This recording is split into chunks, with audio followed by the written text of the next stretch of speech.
Let's talk about image editing. I think some people think that to properly edit your image, you need to use Adobe Photoshop or Adobe Lightroom. Well, actually, I'm going to learn and I'm going to help you learn using the Photos app on your Mac. Now, I have a photo here and it can use some work, so I'm just going to go to Edit. And the first thing is I have all these options over here, but the first thing I need to do that's really going to help me is to go to View, Show Histogram. Now, if you haven't taken a look at my video on histograms, I recommend you do that because that will help you understand. But to give you the quick version, this is a graph of all the pixels in my image.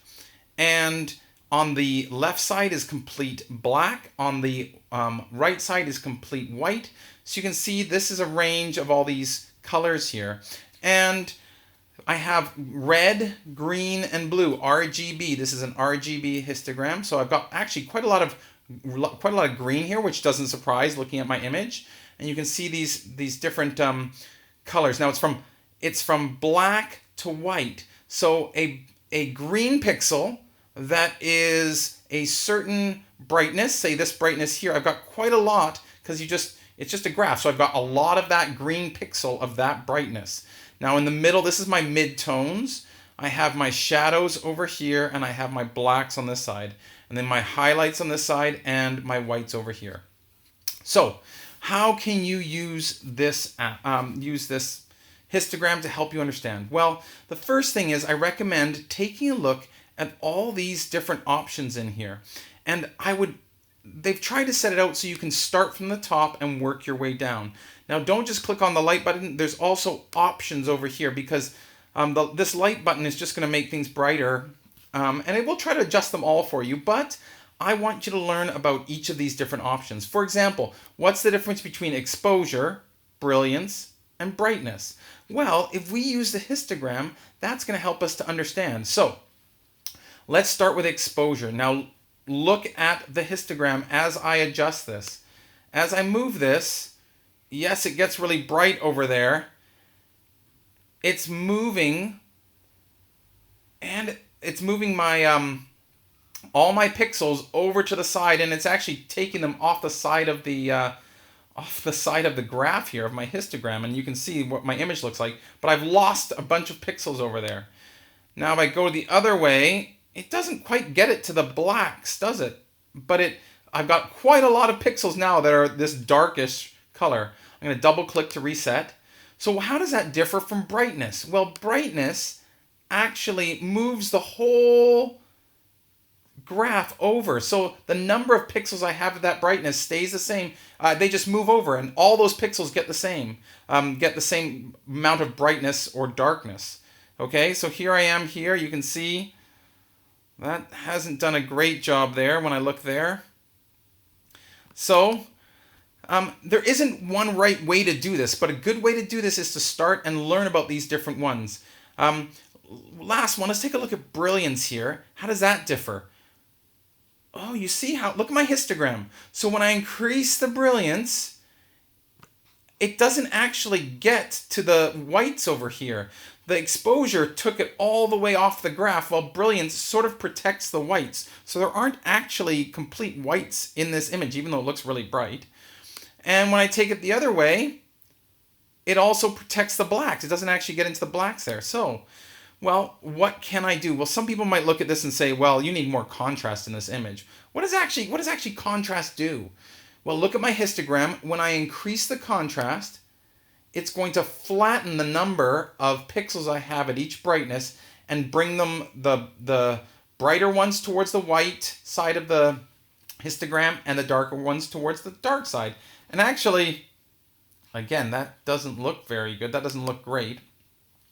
But what I think I do need over here is I need to have some black. You should have some black in your image. So to do that, I'm going to increase the black point, and all that's going to do is actually move my histogram, this part of my histogram, the lower part of my midtones, over towards the blacks. It's not going to touch the highlights there. You see, I was just dragging that part. Now that's getting better, but I want to show you something you might not know. I can actually go in here and I can increase this. Instead of the top being amount of change I can make 1, I can go up to 2. Oh, what a difference. Now you can see this was where I was before. I actually wanted to increase it a bit more. And actually, I think that looks quite good. And when I look at my histogram up here, I can see there's a spike there. That means if it goes off the end, I don't have any detail in that. So when I look, that's probably the spider's eyes, if I'm thinking about it. That's part that's black.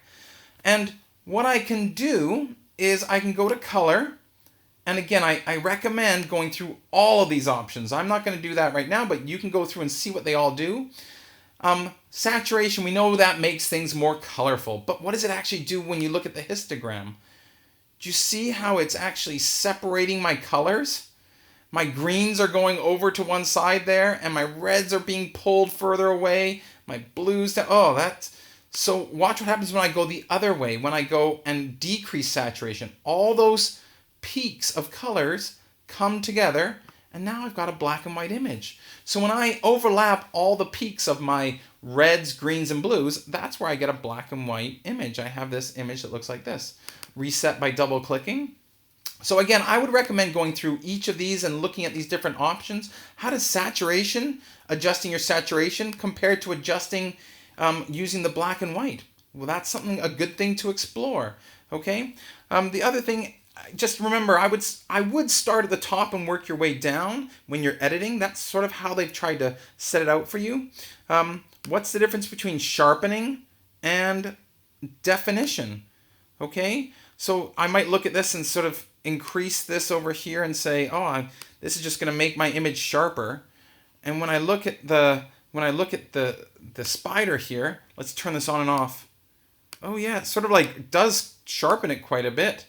Okay, and I might play with and see the amount that I want to do this. What's the edges, the intensity, all that sort of thing. Have a play, explore, and see what this does to your image. So if I just go done there, that's good. I just want to show you the image before and the image after. So already I can see a difference. One of the things I wanted to mention was there is a magic wand tool up here.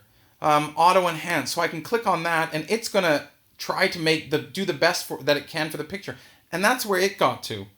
Now I don't think that's as good as mine, but sometimes you might use this as a starting point, and you start with this and then you explore doing other things and play with what you want to play with to try to make things better, or you can try it on your own. But I would highly recommend learning about each of those different things.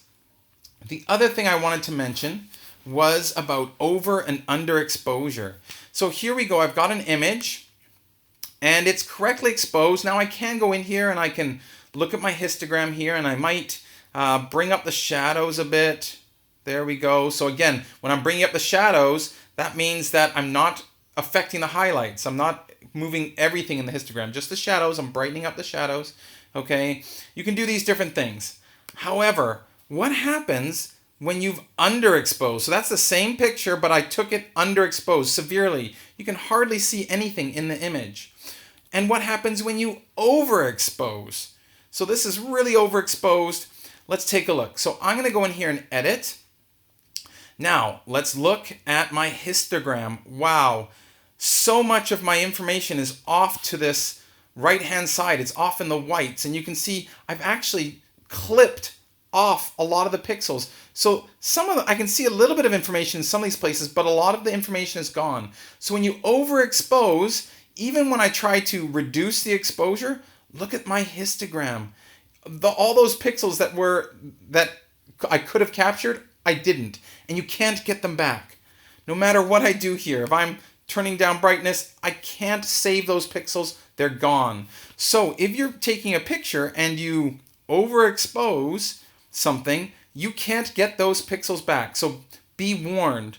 Now, what about the opposite? When I underexpose, we'll take a look at this. Okay, let's see what I can do. Now, if I look at my histogram, it's far off on the side. Let's try increasing the exposure.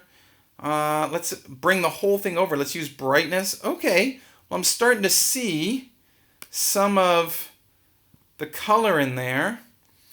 I might even, let's see if I can even increase this. Okay. Now the only thing is I had a severely underexposed image. So take a look in here. You're going to see a lot of digital noise. However, there is information in here. I can get something. And again, I could play with this a little bit more, but this is what I can work with something. Again, this was sort of correctly exposed and that's the best option. But underexposed, I can get something. Overexposed, I just can't get those pixels back. So if you have an image that has over and underexposure, try to make sure you retain those highlights.